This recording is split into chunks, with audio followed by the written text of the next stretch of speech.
बिस्मिल्लाहिर्रहमानिर्रहीम। अस्सलाम वालेकुम व्यूअर्स, जहाँ रहें खुश रहें, आबाद रहें, हैप्पी रहें, हेल्दी रहें। वेलकम करते हैं आपको देसी फैमिली देसी किचन। आज हम बना रहे हैं आलू के कटलेट्स, बहुत मज़े के बनने वाले हैं। ठीक है जी, मेरे पास तकरीबन 1 किलो आलू बॉयल करके इनको मैंने छील लिया और फ्रिज में रख दिया था।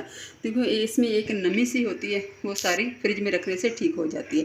क्या जनाब, बहुत जल्दी बनने वाले। 1 चम्मच मेरे पास नमक, आधा चम्मच अजवाइन है, आधा चम्मच चाट मसाला है, आधा चम्मच मेरे पास काली मिर्च है, 1 चम्मच चाट मसाला है और आधा चम्मच ज़ीरा पाउडर और धनिया पाउडर और आधा चम्मच हल्दी है। ये चले जाएंगे। ठीक हो गया जनाब।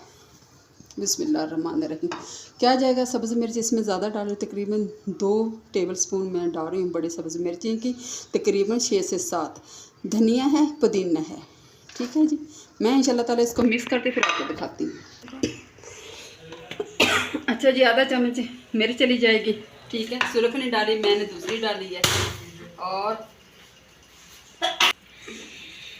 2 चम्मच बेंडिंग के लिए मैं ब्रेड क्रम्स डाल रही हूँ। ठीक हो गया, ये चला बस। धनिया पुदीना जाएगा, बहुत मज़े का लगता है। आपको पता है बरसात का मौसम है, इस मौसम में चाय के साथ ये कटलेट्स बड़े मज़े के लगते हैं। ठीक हो गया जनाब, मैं अच्छा इसको मिक्स कर दे फिर। अच्छा, अभी मैंने ये सारे मिक्स करके रख दिए। इसको तकरीबन 8 से 10 मिनट मैं फ्रिज में रख दूँगी ताकि थोड़ा सा मेल्ट हो जाए, मिर्च मसाले अच्छी तरह इसमें रच बच जाएँ। इंशाल्लाह ताला 10 मिनट के बाद फिर मिलते हैं आपसे। 10 मिनट हो चुके हैं। क्या करना, सबसे पहले हाथों को लगाया तेल, ऑयल। ठीक है, थोड़ा सा लिया जितना आपने कबाब बनाना है, किसी भी शेप में बना सकते हैं। ठीक है, इस तरीके से आपने किया, एक गोला बनाया, इसको किया प्रेस। ठीक है, ये देखें माशाल्लाह से इसको किया प्रेस। मैदा है, इसमें डुबोया इस तरीके से। ठीक है,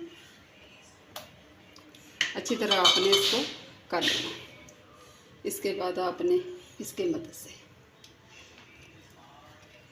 बना बना के इसमें रखते जाएं। ठीक है, सारे बन जाएं इंशाल्लाह, फिर मैं आपको दिखाती हूँ। अच्छा जी, रोल और कबाब मैंने तैयार कर लिया अल्हम्दुलिल्लाह। अभी इंशाल्लाह ताला मैंने कढ़ाई में डाल लिया ऑयल और इसमें करूँगी फ्राई। लेकिन इस बात का ख्याल रखें कि हमें हल्की आंच पे, ना हाई होनी चाहिए ना तेज़ होनी चाहिए, बल्कि मीडियम साइज़ की होनी चाहिए। ठीक है, ओके, करते हैं बिस्मिल्लाहिर्रहमानिर्रहीम।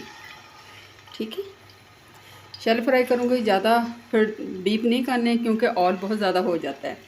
बिस्मिल्लाह, मैं इंशाल्लाह ताला कम से कम 3 से 4 मिनट लगेंगे क्योंकि हर चीज़ तैयार है। ऊपर से कलर देना प्यारा सा, इंशाल्लाह फिर आपको दिखाती। अच्छा जी, कबाब, गोल कबाब मेरे हो चुके हैं। अभी मैं इंशाल्लाह डालूँगी दूसरे कबाब, इनको मैं निकाल लेती हूँ। ठीक है, फिर इंशाल्लाह आपको दिखाती हूँ। ये मैं डालती हूँ इंशाल्लाह ताला, फिर आपको दूसरे दिखाती हूँ। 3 से 4 मिनट, इससे ज़्यादा फ्राई नहीं करने, हल्की आंच में बहुत मज़े के बन रहे हैं, खस्ता। ठीक है, बरसात के मौसम में ये बहुत है। इतने डालूंगी जितने जी इसमें आ सके इजी से। ठीक है, ऊपर से इस तरह कर ले ताकि ऊपर से भी ऑयल पड़ जाए। ठीक हो गया, 3 से 4 मिनट करती फिर इंशाल्लाह आपको दिखाती हूँ। अच्छा जी, अल्हम्दुलिल्लाह अल्हम्दुलिल्लाह, आलू के ज़बरदस्त क्रिस्पी कटलेट्स तैयार हो गया। उम्मीद करती हूँ इंशाल्लाह ताला आपको पसंद आए तो प्लीज़ एक लाइक कर देना। मुझे अपना ढेर सा ख्याल रखना, मुझे दुआ में याद रखना, मुझे सपोर्ट करते रहे, मेरे लिए दुआ करते रहे। इसी के साथ एंड करती हूँ देसी फैमिली देसी किचन को दिया इजाज़त। ये मान अल्लाह हाफिज़।